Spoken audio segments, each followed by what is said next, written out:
Tonight on Let It Rip. If we go on strike, a lot of us ain't gonna be able to feed our families. $100 a week ain't no money. That's strike fund. Anything could go possibly wrong with this scenario right now. Anything could go either way. For the first time in a generation, UAW members tell their union leaders it's not good enough, rejecting an agreement with Fiat Chrysler by a huge margin. So will they keep working the assembly line or start walking the picket line? But first, I hear screaming after that first gunshot, and then I looked out and I saw the people running, and I said to the teacher, we need to get out of here right now. And yet another mass shooting in America. This time a community college in Oregon is shut up by a man whose motives are still a mystery. Tonight the president is expressing frustration. It cannot be this easy for somebody who wants to inflict harm on other people to get his or her hands on a gun. Time to let it rip. On the panel tonight, he was a mild-mannered engineer until he was robbed at gunpoint. Since then, he's become a gun owner, a gun instructor, and a strong supporter of gun rights. Rick Ector is back. And so is Virg Benero. He's been a state rep, a state senator, and is in his 10th year as mayor of Lansing. He believes the president is right and that tougher gun laws might help reduce the mass murders that continue across the country. And then there's the former Detroit chief of police, Ralph Godley, who believes that technology could provide a solution that both sides might support. And as always, you've got anchor reporter attorney Charlie Langton here to weigh in. Now, here's what President Obama said shortly after the shooting this afternoon. Somehow this has become routine. The reporting is routine. My response here at this podium ends up being routine. The conversation in the aftermath of it, we've become numb to this. We talked about this after Columbine and Blacksburg, after Tucson, after Newtown, after Aurora, after Charleston.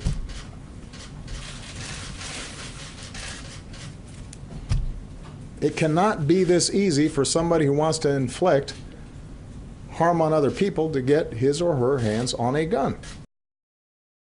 And yet in this country, it is easy.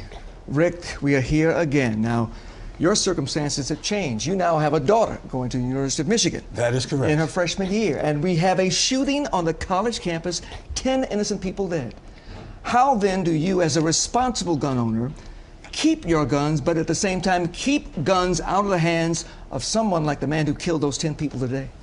You know, I think if we take a look at the facts as they develop or surface in this particular case, and then actually do an analysis and determine, you know, what was in play, I suspect, like most other mass shootings we've seen thus far, obviously there was something wrong with this individual from a mental standpoint. There were stories that have surfaced on the internet about his rantings the previous night before, about how he needed to feel somewhat significant in his life. He felt he needed to go out in a blaze of glory.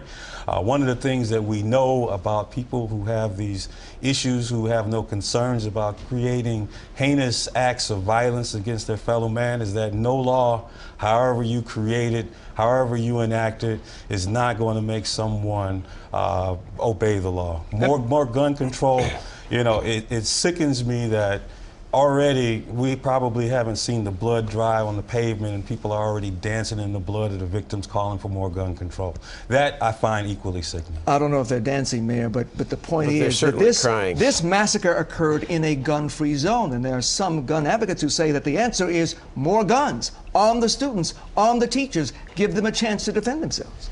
Well, in this one, I don't believe was a gun-free zone. It may be that there was nobody around with a gun. The guns have not made us safer. They will not make us safer. And no, we're not dancing in the blood. We're crying in the blood. But I'll tell you, I'm proud of my president tonight. He's exactly right on. No civilized country acts this way. We have more deaths from guns than any other civilized nation, so-called civilized.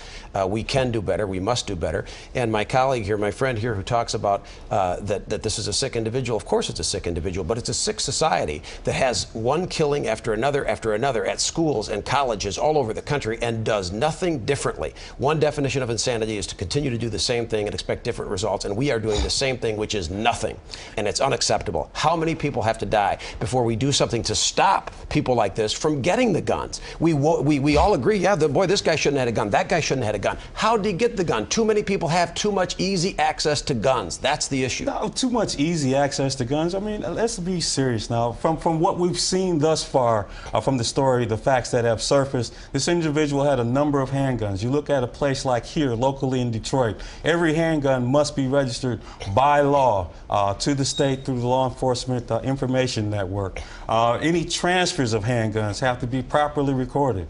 We have no need whatsoever for more gun control. We do not and to correct one point that you made with regards to University School not being a gun-free zone, yeah, by statute it was not a gun-free zone. However, most universities stipulate to individuals who work there and who go to school there that they're subject to expulsion. So yes, it's a de facto gun-free zone. Ralph Godby is a former police chief. We do need some type of control, because I need a thumbprint to get on my iPhone.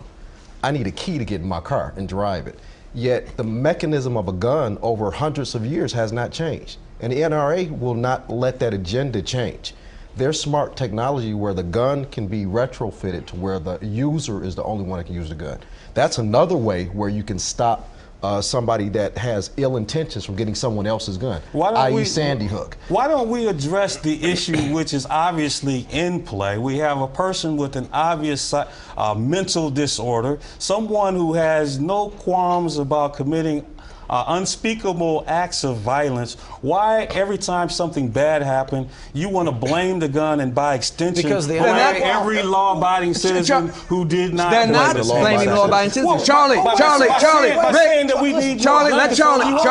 Another problem here. Listen, it is difficult to keep a gun out of someone who wants to go do a stupid thing and shooting people. We need more cops on the streets. We need more of a police presence. Unfortunately, in Toronto and Canada, where they are very strict with their guns, there's a lot of cops around there. Maybe that is a deterrent to crime. I think you're onto something, Charlie. And that's legit. And that schools are killing grounds. Bad guys with bad intentions. No one should object to. Know that no one's going to go there. That local law enforcement agency, it took them, what, 10, 15 minutes to get there. You got a psychotic madman who's committing unspeakable acts of violence. How fast they got there makes no difference. Right. It doesn't. So we need a more change effective presence on that campus. Someone needs to be there. But Rick, all that means is you get to a shooting faster if you have more cops. You can't have a cop on every corner. You get there faster, less people die. Yes. Not necessarily. You're telling me if there's armed people there to defend against that bad guy? For sure. By the way, when Rick talks about focusing on the individual, every time you do try to focus on making sure that mentally ill don't get guns, or making sure that people who have threatened others,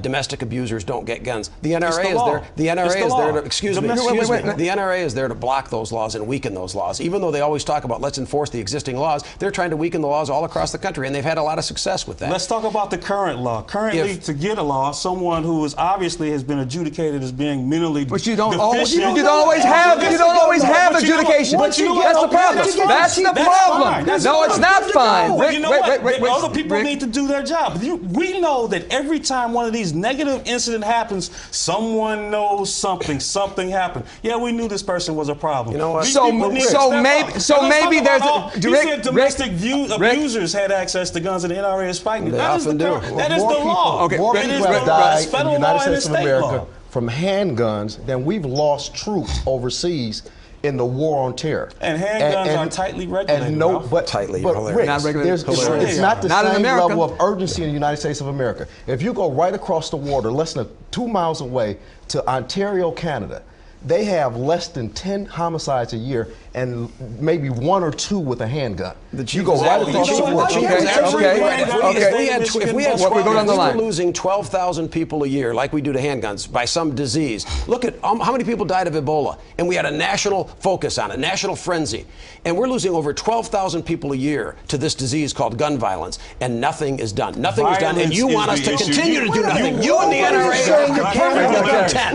You think we're going to be safer? More guns on the street. Rick, nobody is taking your gun away. Rick, no one is taking your gun away. Your gun is not being taken away. So what? Mental health. Mental health. That is an issue. All right. Every time you're talking about gun you should go through an exam every couple of years. Once you get your everybody should go through. Yeah, you especially. If you have a gun, no. Here's more gun control. If you were talking about equal protection under the law, don't segment the most law-abiding citizens who've jumped through all the hoops. You jump through all the hoops. You got all the I's. You never finish either. You've got more talk time than anybody. No, that's not what they're doing. We've done everything that's asked of us. And here on Fox, every night we show where someone is attacked, someone's raped, someone's carjacked. By this new gun control, you're now anti-self-defense, and you're keeping us in the most dangerous communities to have a means of protecting ourselves. Why can't we look at the root cause again? But now look at the mental health component. Mental health and technology as well. Okay, so mental health means possibly a delay then. A delay. Once you apply, there needs to be a long delay so that you can be investigated for possible mental problems. Rick and the NRA could never. We all agree to that. We should all agree to that. The Rick and the NRA could never support that. They need instant guns. And by the way, how about a universal background check? How about let me finish? How about a universal background check so that we close the loophole? There is a loophole. In private gun sales, there's absolutely gun sales. And even in private gun sales, you still need a pistol purchase permit if you don't have a concealed pistol license. It all works. Same stuff you're talking about when you debated Jim McCoskey, and you said that everyone could get a concealed pistol license. And you also said that nobody effectively used the gun. Wait, calm down. Stop now. Let's tell the truth.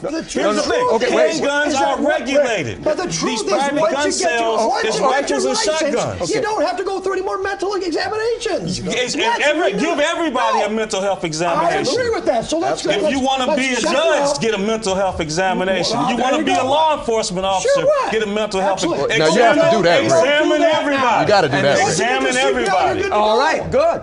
Then if you examine everybody, that means a delay. Absolutely. That means a delay for the purchase of handguns. That is no affront or assault on your right to bear arms. You still have the gun that you came here with. That's not being taken away. Bad guys are going to ignore the law. Okay. Here's the thing. It would be beautiful if we could legislate, rainbows and heavy unicorns and everybody love each other. It's not going to happen. Bad guys do bad Rick things. is a perfect representative. He's a perfect mouthpiece for the NRA. You're a perfect mouthpiece for handgun international. All right. It's the same old. Nobody can hear anybody if you're talking over each other. We are still in our relative positions. Nothing has been solved. And sadly, as the president said, we sit here tonight, 10 more innocent people dead, and nothing will be done. Despite polls that show that the majority of Americans want some kind of gun control, it is never done. And I don't know why. I can't explain it, but it's not. We got over 20,000 gun laws. Sadly, it will not happen again. Something's got to change. Until we've been reduced to slingshot. Sadly, let's take security on our schools and these other gun-free zones more seriously. We need to do a lot more. That we're sure of. And we are all agreed in our support, certainly for the first responders who saved lives, who neutralized that killer, and for the paramedics who saved lives, and our sympathies tonight. Praise God, our sympathies do go out, definitely. Up next, Chrysler workers. They didn't just say no, they said hell no. So what happens now that we've rejected what their leaders call a good deal? We'll debate it all next. Stay with us.